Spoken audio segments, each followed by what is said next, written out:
போதைப்பொருள் பயன்படுத்திய வழக்கில் நடிகர் கிருஷ்ணா, அவருக்கு சப்ளை செய்த கெவின் ஆகியவர்கள் சிறையில் அடைக்கப்பட்டிருக்கிறார்கள். அதற்கான உத்தரவு பிறப்பிக்கப்பட்டிருக்கிறது. போதைப்பொருள் பயன்படுத்திய வழக்கில் நடிகர் கிருஷ்ணா, சப்ளையர் கெவினை சிறையில் அடைக்க நீதிபதி உத்தரவை பிறப்பித்திருக்கிறார். இருவரையும் ஜூலை 10ஆம் தேதி வரை நீதிமன்ற காவலில் சிறையில் அடைக்க எழும்பூர் நீதிமன்ற நீதிபதி உத்தரவை பிறப்பித்திருக்கிறார். இது பற்றிய கூடுதல் தகவல்களை தருவதற்காக செய்தியாளர் கிருஷ்ணா இணைகிறார். கிருஷ்ணா, மேலதிக விவரங்கள்.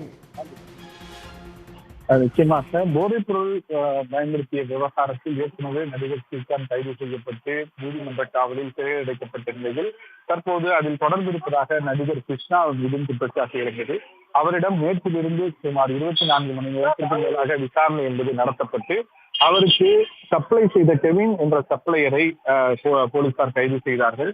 அவருக்கும் அதே நேரத்தில் நடிகர் கிருஷ்ணாவிற்குமான தொடர்பை தொழில்நுட்ப ரீதியாகவும் அறிவியல் ரீதியாகவும் விசாரணை நடத்தி ஆதாரங்களை திரட்டி நடிகர் கிருஷ்ணாவை இந்த போதைப்பொருள் விவகாரத்தில் அதிரடியாக நுங்கம்பாக்கம் போலீசார் கைது செய்தனர். கைது செய்த நடிகர் கிருஷ்ணாவையும் அந்த சப்ளையர் கெவின் இருவரையுமே மருத்துவ பரிசோதனை முடித்து தற்போது நீதிமன்ற பிரிவில் இருக்கும் எழும்பூர் நீதிமன்ற நீதிபதி தயாளன் முன்பு ஆஜர்படுத்தினார்கள்.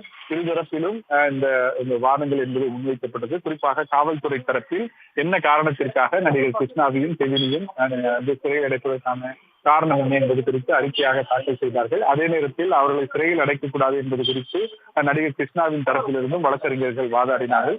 இருதரப்பு வாதங்களையும் கேட்ட நீதிபதி நீதிமன்ற காவலில் அவர்களை சிறையில் அடைக்க வேண்டும் என்ற உத்தரவை பிறப்பித்திருக்கிறார். வருகிற ஜூலை 10ஆம் தேதி வரை நடிகர் கிருஷ்ணாவை நீதிமன்ற காவலில் அடைப்பதற்கான நடவடிக்கையை தற்போது போலீசார் மேற்கொண்டு வருகின்றனர். மீண்டும் நடிகர் கிருஷ்ணா தரப்பில் நாளை ஜாமீன் மனு தாக்கல் செய்ய இருப்பதாகவும் போலீசார் அவர்கள் தரப்பிலிருந்து தெரிவிக்கப்பட்டிருக்கிறது.